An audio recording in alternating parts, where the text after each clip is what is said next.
En votre nom à tous, je salue et remercie Madame Touré Massara. Bravo.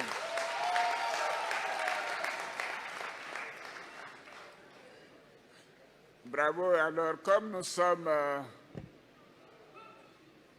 avec les responsables de notre grand parti, on me dit que nous avons avec nous non seulement les élus, cadres et responsables des instances du parti, mais également de nombreux cadres qui veulent venir nous écouter, même s'ils ne sont pas membres du RHDP.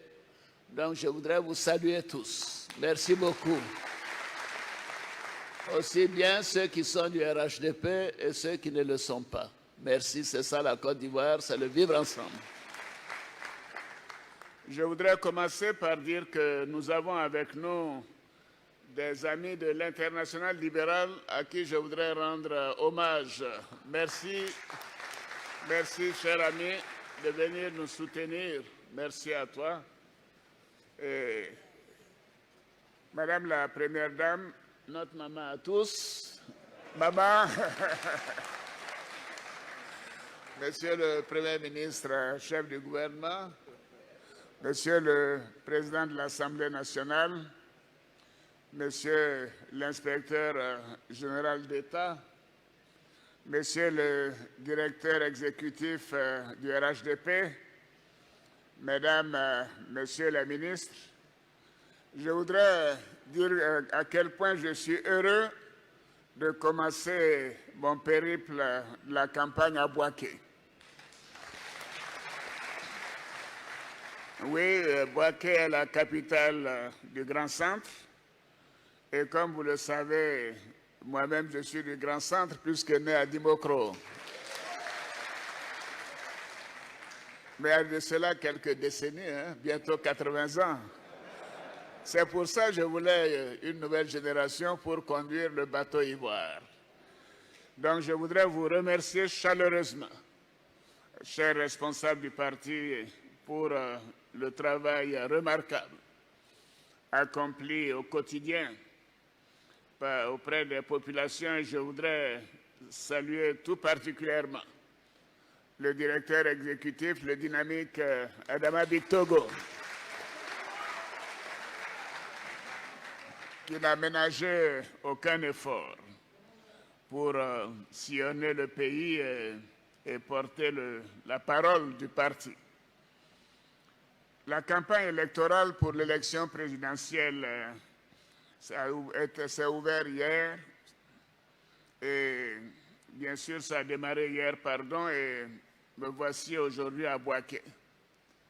À Bouaké parce que je voulais que Bouaké soit la première étape de la tournée que j'effectuerai dans les grandes régions du pays.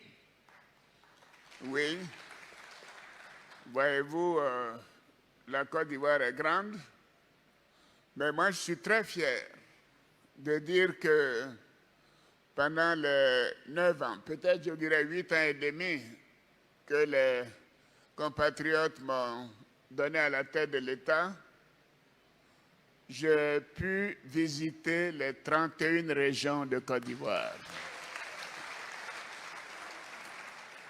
Donc en réalité, je n'avais même plus besoin de faire campagne, n'est-ce pas?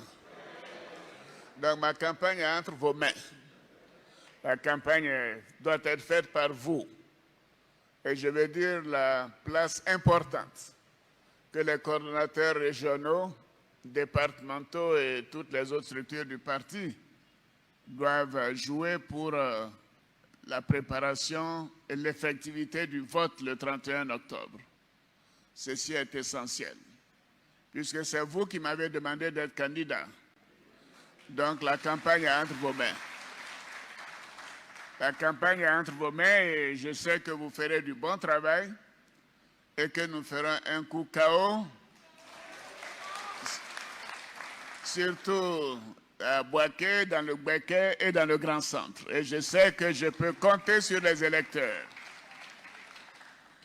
Voyez-vous, je crois qu'avec vous, je n'ai pas besoin de rappeler le processus qui nous a permis d'arriver au point où nous en sommes aujourd'hui et que certains voudraient remettre en cause en demandant un dialogue.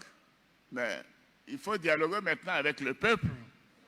Il faut aller présenter le programme. Il faut aller présenter les bilans. Mais comme ils n'ont pas ça, alors il dit il faut que Ouattara dialogue avec eux. Mais pour leur dire quoi? Nous avons déjà, sur mes instructions, fait le Premier ministre Amadou Gon Coulibaly a eu un dialogue avec eux en 2019, d'abord 2016 pour la Constitution. Moi-même, je les ai reçus. Le Premier ministre, le comité d'experts, même la société civile. Ensuite, le Premier ministre, sur mes instructions, les a reçus pour l'adaptation de la commission électorale indépendante pendant 6 mois, de janvier à juin 2019, et en 2020, pendant 2 mois, sur le code électoral. Et sur toutes ces décisions qui ont été arrêtées à l'issue du dialogue politique, comme tous les pays modernes le font, nous sommes allés au gouvernement. Le gouvernement a adopté ces textes. Le gouvernement a envoyé ces textes au Parlement, c'est-à-dire au Sénat et à l'Assemblée nationale. Ces textes sont devenus des lois. Mais alors, quel est le problème aujourd'hui? Et ils sont à l'Assemblée, mais le problème, c'est qu'ils sont minoritaires à l'Assemblée. Ils sont minoritaires dans le pays. Alors, donc, je considère que vraiment, c'est de faux débats. De faux débats. La Côte d'Ivoire a des institutions. Les institutions internationales telles que la CEDEAO, l'Union africaine, l'ONU sont venues. Ils ont envoyé des experts qui ont fait le point, qui ont dit, mais écoutez, tout ça se passe bien. On avait entendu tellement de bruit à l'extérieur, on a voulu venir voir. Ils sont venus, ils ont vu, ils sont partis. Et là, j'apprends ce matin qu'on dit qu'il y a 2 chefs d'État qui vont venir parce que ça ne va pas. Mais moi, je vais très bien. Vous, est-ce que vous allez bien? Et les Ivoiriens vont bien, nous avons la paix, nous voulons la paix, il n'y a pas de crise en Côte d'Ivoire.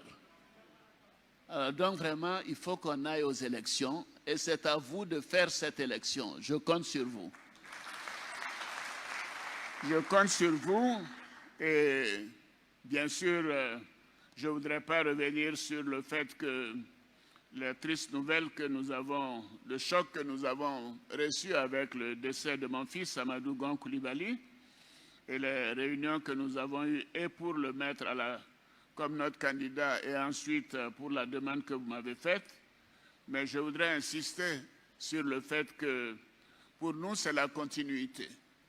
C'est la continuité d'abord de notre travail, la continuité du programme de gouvernement que Amadou Gon avait commencé à travailler avec Patrick Hachi sous mon autorité et ma vision jusqu'en 2030. Parce qu'il allait faire 2 mandats, 2025 et 2030. Nous étions sûrs de cela. Alors donc, c'est la continuité. Alors je compte sur vous pour que nous ayons une élection qui démontre que le RHDP est largement majoritaire dans notre pays. Que le RHDP est largement majoritaire. Et que le taux de participation sera le plus élevé pour montrer qu'il n'y a pas de crise en Côte d'Ivoire, que les Ivoiriens veulent aller aux urnes et que nous sommes fatigués des coups de force et des opportunités de transition qui amènent dans le gouvernement les choix de combinaison politique. C'est ce que les gens veulent. Ils ont la nostalgie. Alors, mais maintenant, il faut se faire élire pour être ministre, pour être président. C'est ce qui les gêne. Mais il faut que les gens apprennent à rentrer dans la démocratie. Et la démocratie veut dire qu'il faut être choisi par le peuple. Et je l'ai dit d'ailleurs dès mon premier mandat, pour ceux qui sont avec moi depuis, quand je formais le gouvernement, que tous ceux qui ne réussiraient pas aux élections législatives sortiraient du gouvernement. Alors, vous savez, certains sont sortis du gouvernement, je ne citerai pas de nom, une grande amie à Kandia, parce qu'elle a été battue aux élections, et puis elle devient une opposante, voilà. Donc, quand on perd son poste de ministre, on devient opposant. Mais qu'est-ce que ça veut dire, ça? Alors donc, moi, je vous exhorte à être sur le terrain pour préparer les élections législatives, les élections présidentielles, parce qu'immédiatement après, nous ferons les élections législatives. Ah oui, soyez sur le terrain. Et avec la même commission électorale indépendante que nous avons aujourd'hui. Alors donc, je voudrais que les gens arrêtent de rêver. Il n'y aura pas de changement de la CEI. Il n'y aura pas de changement du Conseil constitutionnel. Il n'y aura pas de changement de la date des élections. Il n'y aura pas de transition. C'est le peuple de Côte d'Ivoire qui choisira à compter de maintenant. Voilà.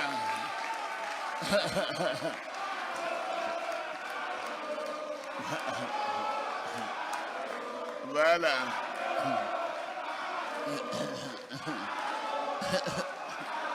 Merci. Merci. Non, ben, vous savez, mais je crois que nous en avons assez des nostalgiques. Il y a des gens, parce que ça fait 20 ans qu'ils ne sont pas ministres, ils veulent redevenir ministres. Et il y en a certains qui ont été ministres pendant 15 ans et ça leur manque, ils veulent redevenir président ou ministre. Mais il faut leur dire, ils se présentent, il faut qu'ils aillent aux élections et démontrer qu'il y a une partie du peuple qui les soutient. C'est cela la démocratie. Donc je n'insisterai pas sur... nous le savons tous ici, et nos institutions doivent être respectées. Si la CEDEAO, l'Union africaine et l'ONU respectent nos institutions, mais quand même, si nous, Ivoiriens, ne voulons pas respecter nos institutions, quelle image nous voulons donner du monde à l'extérieur, de la Côte d'Ivoire à l'extérieur? Donc, les institutions doivent être respectées. Leurs décisions doivent être respectées. Par souci de discrétion.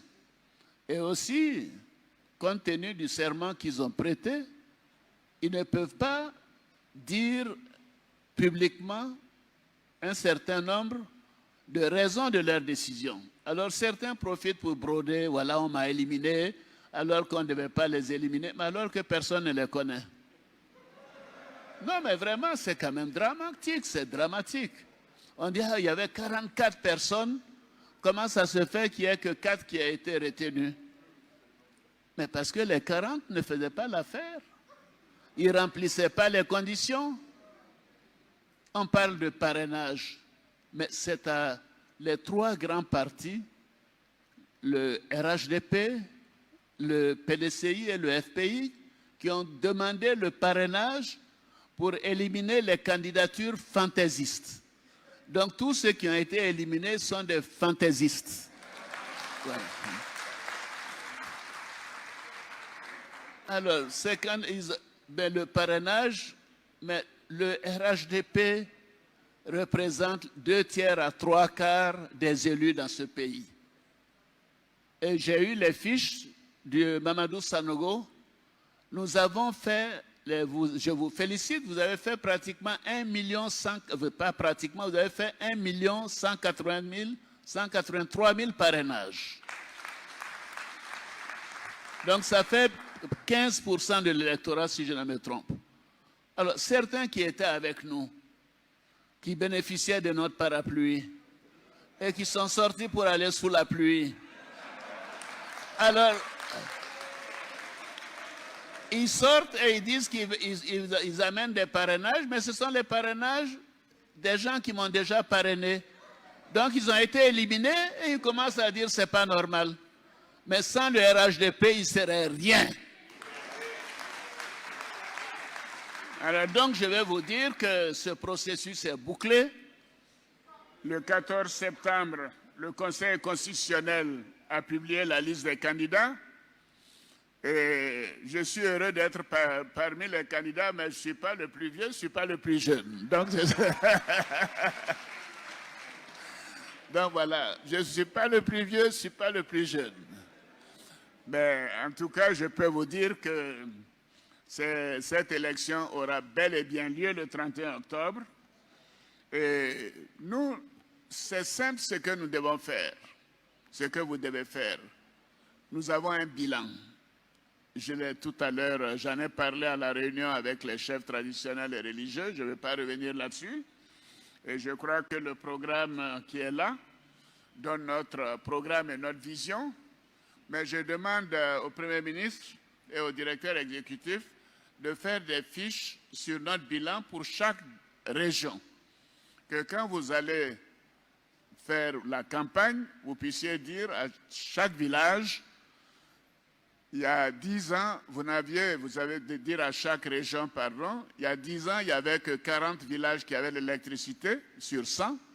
Mais aujourd'hui, 80 ou 90 villages ont l'électricité. C'est ça la campagne. Et ceux qui sont dans les villages le savent.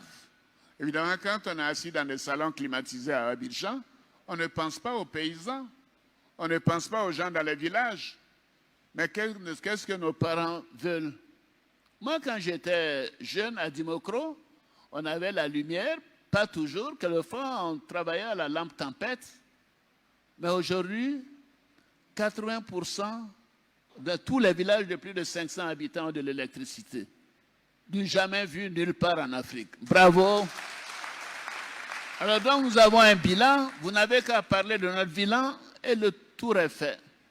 Mais ce que je vous demande, c'est de faire en sorte, le jour de l'élection, d'abord entre maintenant et le 29, c'est d'être dans vos régions, dans vos départements, dans vos sous-préfectures, dans vos villages, pour parler aux populations, leur dire ce que nous avons fait pour chaque village, pour chaque hameau, et leur dire que le jour de l'élection, vous viendrez les chercher pour qu'ils aillent voter. Il faut que par le suffrage massif,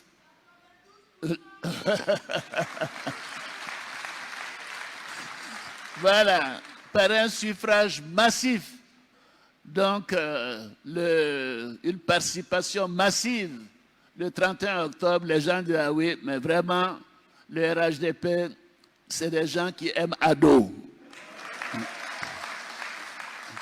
Et qu'on sache que c'est une minorité des tonneaux vides qui font du bruit, des tonneaux remplis qui sont devenus vides, alors ça fait encore plus de bruit. Alors donc je compte sur vous. C'est ce qui doit nous intéresser dans cette rencontre. C'est comment organiser la campagne entre maintenant et le jour de l'élection. Quand les gens m'appellent et ils disent « Ah, président, je vais vous voir », je dis « Non, je ne vois personne entre maintenant et le 29 ». Chacun doit rester dans sa région, doit être au contact des électeurs, doit leur expliquer comment voter, doit faire en sorte que le jour de l'élection, nous ayons le maximum de personnes qui aillent voter et qui aillent voter pour le candidat du RHDP, c'est-à-dire pour Alassane Dramane Ouattara. Et évidemment, nous avons également notre projet que je vous ai montré tout à l'heure, la Côte d'Ivoire solidaire. Je crois savoir, Monsieur le Premier ministre, que ce document sera distribué à tous les responsables et à tous ceux qui doivent faire campagne pour qu'ils aient les différents projets, qu'ils aient notre projet pour la période 2021-2025, qui va accélérer la transformation économique et sociale de notre pays, et aussi avec une participation plus forte des nationaux pour une croissance inclusive. Comme vous aurez le document, je ne vais pas vous ennuyer avec les détails, mais il y a 5 piliers. Le premier pilier concerne la consolidation de la paix, de la sécurité et de la cohésion sociale. Alors, certains appellent ça la réconciliation. Moi, je dis, mais réconciliation, moi, je n'ai pas de palabres avec quelqu'un. Est-ce que vous avez des palabres avec quelqu'un? Mais nous sommes tous réconciliés. sauf les politiques qui veulent le pouvoir sans passer par les urnes.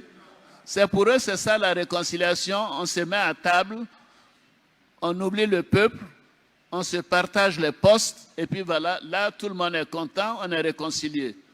Ça, ce ne sera pas le cas. C'est les Ivoiriens qui doivent décider qui doit être au gouvernement, qui doit être à la table du Conseil des ministres. Donc, s'ils veulent avoir le pouvoir, qu'ils se présentent devant les Ivoiriens, qu'ils aillent dans les urnes. Ce sera la démocratie. Donc, ce qu'ils appellent réconciliation, c'est ça que moi j'appelle la cohésion sociale. C'est-à-dire que nous devons continuer de renforcer le vivre ensemble. Nous devons continuer de faire en sorte que les plus défavorisés aient de meilleures conditions de vie. C'est-à-dire que là où nous étions, comme à Bouna et d'autres endroits, à 3 ou 4% d'électrification, que d'ici 2025, nous soyons quasiment à 100%. Et que maintenant, nous avons tous les villages d'ici la fin de l'année de plus de 500 habitants auront de l'électricité, que nous devons avoir comme ambition qu'en 2025, c'est toute la Côte d'Ivoire qui aura de l'électricité à 100% partout. C'est ce qui permettra aux uns aux autres de se sentir bien. Et quand on se sent bien, on n'a pas besoin de faire palabre avec quelqu'un. Hein? Alors donc, quand ils sont dans leur salon meurtris parce qu'ils n'ont plus de poste, alors ça devient des palabres. Donc, de grâce, ne réagissez pas aux provocations. Nous savons que vous faites du bon travail. Je félicite le Premier ministre et tout le gouvernement, et vous tous, les hauts cadres, et tous les cadres de la fonction publique. On voit comment la fonction publique a été transformée ces 10 dernières années. Donc, bravo à chacune et à chacun de vous pour l'excellent travail. Mais je demande, je sais qu'il y a des cadres du secteur privé aussi, je peux vous donner l'assurance que le Premier ministre a eu instruction de ma part que nous devons aider encore plus les cadres du secteur privé, nos jeunes qui ont l'ambition d'être des entrepreneurs et d'avoir des affaires. Donc la cohésion sociale, la réconciliation, c'est une très bonne chose, mais il ne faut pas penser que le peuple doit être ignoré. Ensuite, la création d'emplois. Évidemment, j'en ai parlé tout à l'heure, surtout pour les jeunes. Et là, je voudrais insister là-dessus, parce qu'aujourd'hui, je me trouve dans le Béquet. Voyez-vous, sur les 22 000 bureaux ou lieux de vote, il y a eu quelques incidents hier et avant-hier. Et ce matin, quand j'ai reçu donc la liste des endroits où il y a eu des tentatives de sabotage, il y a une vingtaine de régions ou de villages. Bon, c'est vraiment rien du tout par rapport aux milliers de villages de Côte d'Ivoire. Il y a à peu près 12 qui sont dans le centre. Alors donc, je voudrais vous dire, chers frères et sœurs du centre, soyez sur le terrain, allez-y parler aux jeunes gens, dites-leur de ne pas se laisser manipuler. Qu'est-ce que ça leur apporte d'aller attaquer un centre d'enrôlement ou de distribution de cartes d'électeurs? Dites-leur que vous allez leur trouver du travail. Ça doit être ça votre rôle, aller parler aux jeunes pour que cette manipulation de leur donner 1000 francs pour aller s'attaquer à un centre de cartes d'électeurs ou leur donner 1000 francs pour aller prendre quelques troncs d'arbres et mettre sur la route. Mais si ça se passe dans le centre, c'est parce que vous, les cadres du centre, vous ne parlez pas assez aux jeunes. Donc, je vous demande de retourner et d'aller parler aux jeunes. Allez-y leur parler et dites-leur d'arrêter de faire ça. Ce n'est pas dans leur intérêt, ce n'est pas dans l'intérêt national et que le RHDP est contre la violence. Et faites en sorte que vous enrôlez le maximum de jeunes pour les programmes emploi de Mamadou Touré, pour le FAFSI pour les jeunes filles de la première dame, de l'Iramata, et ainsi de suite. Donnez-leur du travail, donnez-leur un peu de votre temps, parlez avec eux et prenez soin d'eux, prenez soin des jeunes. Alors évidemment, le troisième pilier, c'est d'améliorer l'environnement pour un cadre de vie agréable. Le quatrième point, c'est le développement d'une administration plus performante. Et bien sûr, le point qui me tient à cœur, c'est que l'Ivoirien soit véritablement au cœur de notre action de développement.